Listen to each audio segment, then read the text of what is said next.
사도행전 우리 8장 말씀 함께 보겠습니다. 사도행전 8장 1절로 8절 말씀 신약성경 199면 전후에 있습니다. 사도행전 8장 1절로 8절 말씀입니다. 함께 교독하겠습니다. 제가 먼저 보겠습니다. 사울은 그가 죽임당함을 마땅히 여기더라. 그날에 예루살렘에 있는 교회에 큰 박해가 있어 사도 외에는 다 유대와 사마리아 모든 땅으로 흩어지니라.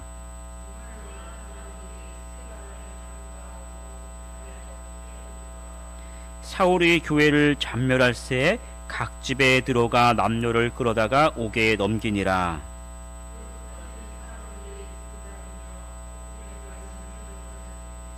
빌립이 사마리아 성에 내려가 그리스도를 백성에게 전파하니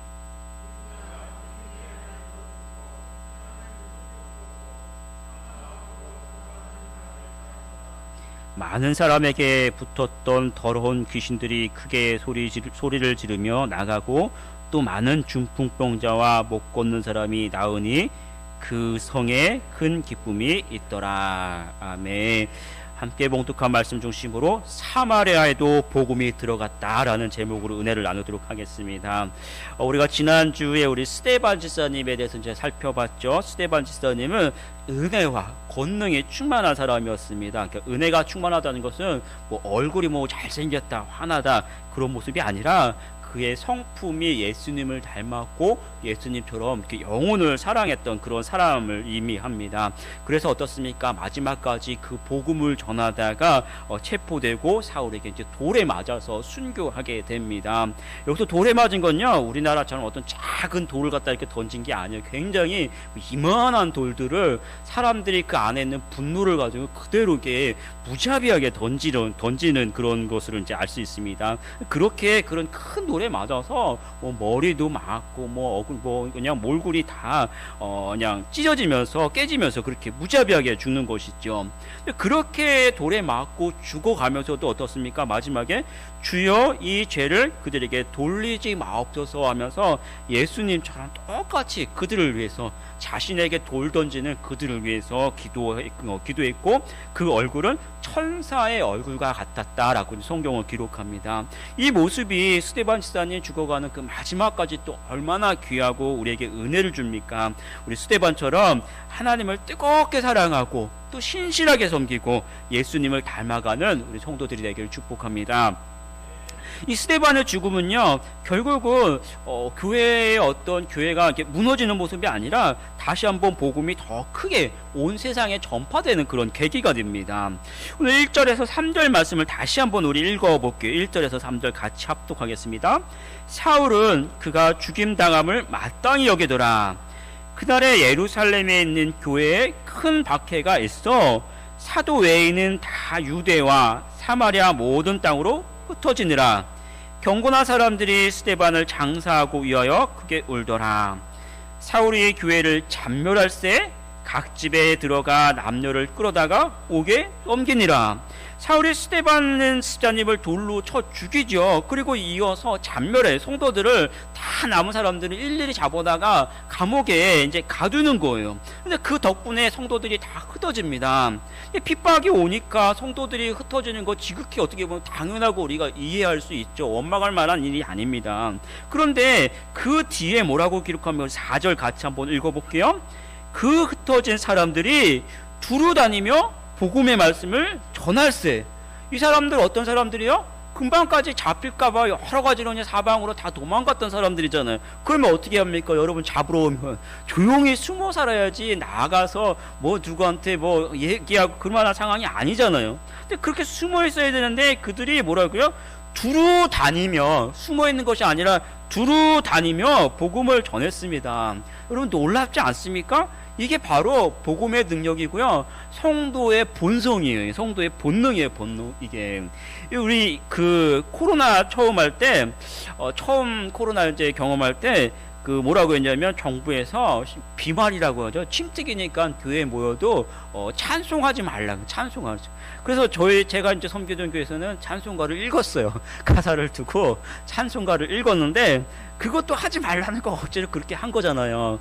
근데 예배 끝나고 났더니 이 남자 직선들이 와 화를 내면서 이게 뭐냐고, 찬양을 해야지 이게 뭐냐고 막 그러더라고요. 저는 성도님들이 무서운 거 그때 처음 알았습니다. 찬양해야지 찬양 못하게 하니까 막 화가 나는 거예요. 거기서 한 번은 얼마 있다가 그 이제 뭐 완전히 폐쇄가 됐죠. 교회에 이제 안에 들어오지 못하게 하니까 권사님 한 분이 이제 한 달 뭐 한 두 달 있다가 교회 못 나오다가 이제 어느 날 평일에 이제 까만 봉지를 가지고 교회에 오셨어요. 교회에 오셨는데 까만 봉지를 주고 가시는 거예요. 뭔가 봤더니 그동안 몇 달 동안 이 헌금을 못 했으니까 헌금을 싸가지고 이제 온 거예요. 그거 이제 주시고 가는데 그래도 교회 안에는 들어오지 못하게 하니까 그 모습이 굉장히 좀 안타까운 거죠. 본인도 참 들어가고 싶은데 내가 교회 들어가서 기도하고 찬양해야 돼, 청소도 해야 되는데 그거 못하게 하니까 굉장히 쓸쓸하게 들어가는 그런 모습을 봤습니다. 그러니까 성도는 성도는 교회 못 나오게 하고 찬양 못하게 하고 기도 못하게 하면 굉장히 그 고통스러운 거예요. 평상시에는 목사님이 그렇게 기도해라, 찬양해라, 교회 나와라 해도 그렇게 해도 안 하시는 분들이 못하게 하면 굉장히 힘들어요. 그게 성도의 본능 아닙니까, 여러분? 그렇죠? 아마 제가 아는 성도들은 아무리 봐도 100명이면 100명 다 거기에 굉장히 힘들어할 수밖에 없어요. 다 그렇습니다. 물론 핍박이 오면 우리가 살아야 하니까 여기저기로 흩어질 수밖에 없어요. 그런데 중요한 건 뭐냐면 아무리 흩어지고 도망을 가도 거기서도 어떻게 해서든지 찬양하고 기도하고 혹 그러다가 또 안 믿는 사람이 와서 이상한 소리 하면 전도하고 싶은 그 본능이 우리 안에는 다 있습니다. 그걸 못하게 하면 굉장히 답답하지요. 그것이 성도의 본능이고요. 그 본능입니다. 이 예루살렘 교회에 핍박이 왔는데 그 핍박 때문에 그 예루살렘 교회에 모여있던 성도들이 오히려 이제는 핍박 때문에 다 흩어지게 되고 또 흩어진 그곳에서 다 복음을 전하게 됩니다. 핍박은 다시 말하면 우리를 죽이고 우리가 두려워할 것이 아니라 오히려 성도는 핍박 속에서 더 강하게 하고 온전하게 하시는 하나님의 섭리예요. 우리가 여러분 인생을 살면서도 혹시 이 믿음 때문에 어떤 박해가 오고 아니면 우리 인생 속에서 어떤 큰 문제, 질병이라든지 사업이라든지 이런 문제가 오면 그런 것들 때문에 위축되지 마십시오. 하나님의 백성들, 성령으로 충만한 사람은 오히려 그 속에서 더 하나님을 의지하고 하나님의 능력이 나타난 줄 믿습니다. 물론 우리가 그 속에서 지혜롭게 빠져나가야겠죠, 그런 상황은. 그러니까 당연히 긴장할 수밖에 없지만 그러한 문제들은, 핍박은 우리를 넘어지게 하고 죽이는 것이 아니에요. 오히려 그 속에서 내가 더 깨어 있어야겠다, 하나님을 더 찾을 때구나, 깨어 있으면서 깨닫고 하나님을 더 가까이 하고 하나님의 은혜와 섭리를 경험하는 우리 성도들이 되기를 축복합니다. 이 핍박이 또 어떤 역사를 이뤄냅니까? 이 스데반 집사님은 죽는데 다음에 이어서 우리가 잘 알고 있는 이 빌립 집사님을 통해서 사마리아라는 곳에 복음이 들어갑니다. 우리 5절에서 8절 말씀을 같이 한번 읽어볼게요. 5절에서 8절. 빌립이 사마리아 성에 내려가 그리스도를 백성에게 전파하니 무리가 빌립의 말도 듣고 행하는 표적도 보고 한 마음으로 그가 하는 말을 따르더라. 많은 사람에게 붙었던 더러운 귀신들이 크게 소리를 지르며 나가고 또 많은 중풍병자와 못 걷는 사람이 나으니 그 성에 큰 기쁨이 있더라. 이 사마리아라는 곳을 이야기하는데요. 이 이스라엘 역사를 보면 이 솔로몬이 죽은 다음에 그 아들 때 이제 이 10개 지파죠. 총 12개 지파 중에서 10개 지파가 사마리아의 수도를 삼고 갈라져 버립니다. 우리가 이제 북이스라엘이라고 하죠. 근데 이들이 10개 지파인데 이 명절만 되면 제사를 지내려고 자기는 어째 자기 그 성전이 없으니까 제사를 지내려고 남유다의 예루살렘 성전이 있는 예루살렘으로 갑니다. 그러니까 이 북이스라엘에 그게 싫으니까 사람들이 다 그쪽으로 가버리니까 싫죠. 그게 싫으니까 자기 나라의 가장 그 끄트머리 그 단이라는 곳에 커다란 금 송아지를 만들어 놓고 이게 이제부터는 우리를 구원한 하나님이다 여호와다라고 하면서 그 금신상에게 절을 해요.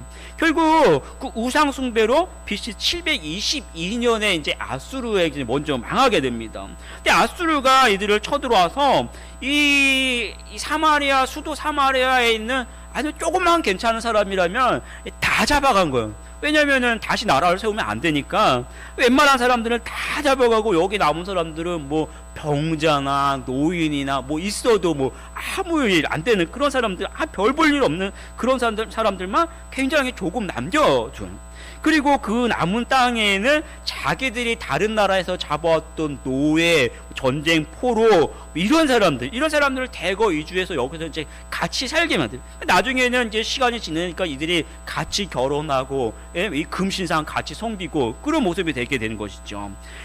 남유다가 나중에 BC 568년에 바벨론에 멸망했다가 이제 나중에 지나서 70일에가 지나죠. 다시 이제 이 땅으로 돌아왔는데 자기들은 포로로 끌려가서 다 지식인들 괜찮은 사람들이죠. 여기 남았던 사람들은 별 볼 일 없는 사람들 다 끌려가서 그렇게 고생하고 또 가라고 했을 때는 거기서 쌓아놨던 집이나 이런 거 재산들 다 버리고 하나님 섬기겠다고 딱 와서 이 남유다 사람들이 사마리아 그 땅을 들여다 봤는데 어떻습니까? 이 사람들이 완전히 그 시간 동안에 완전히 혼혈이 된 것이죠. 혼혈. 정통 유대인들이 아니라 유대인 같긴 하는데 눈동자가 뭐 푸르스무름 하기도 하고 외국인들 보면 그렇죠.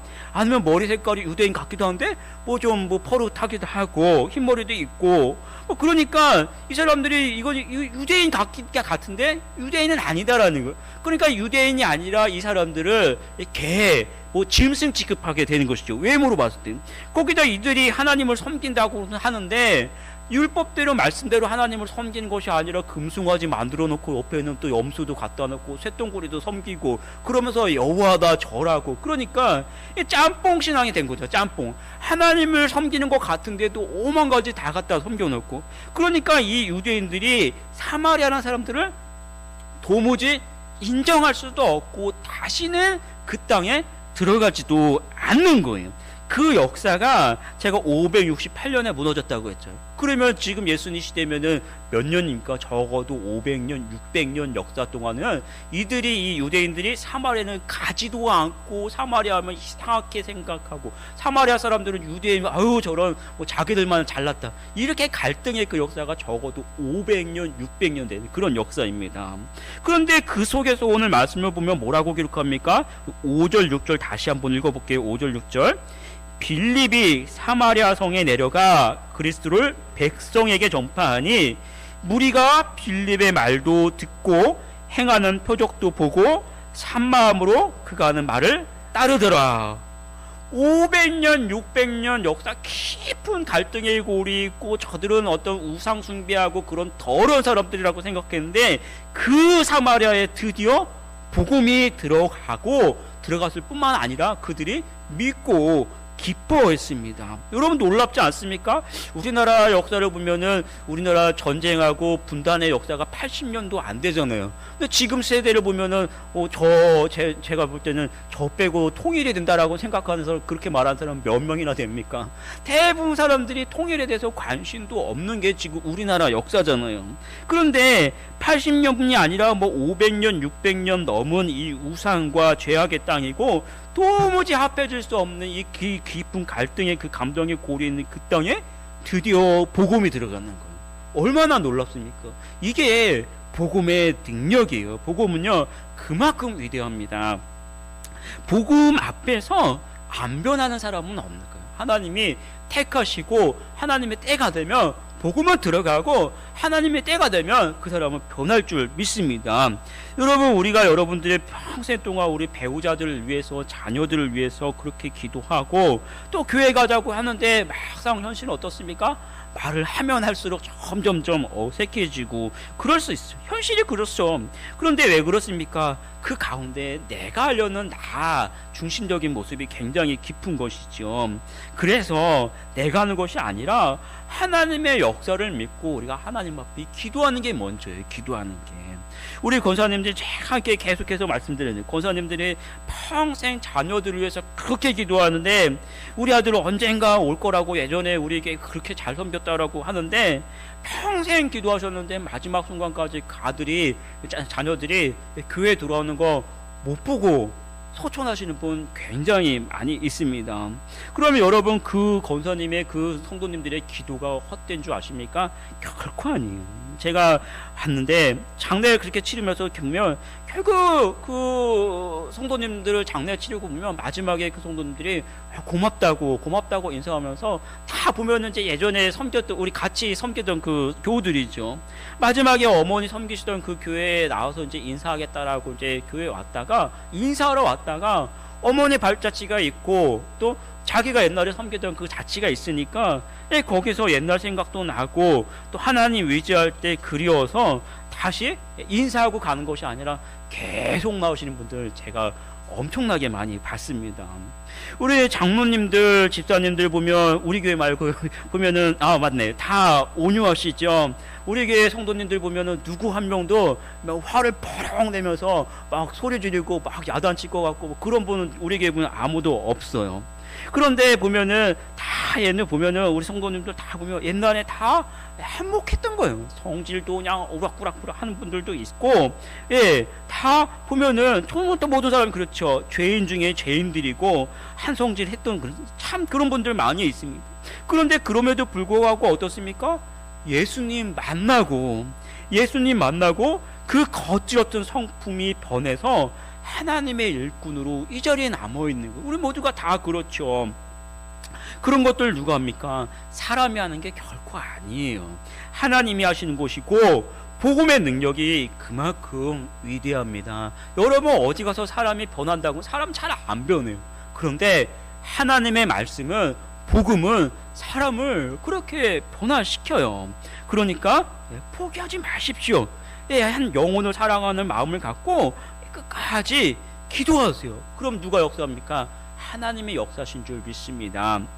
온 세상을 향하신 하나님의 구원객은요 어떤 강력도 다 파하실 수 있습니다. 무엇도 막을 수 없어요.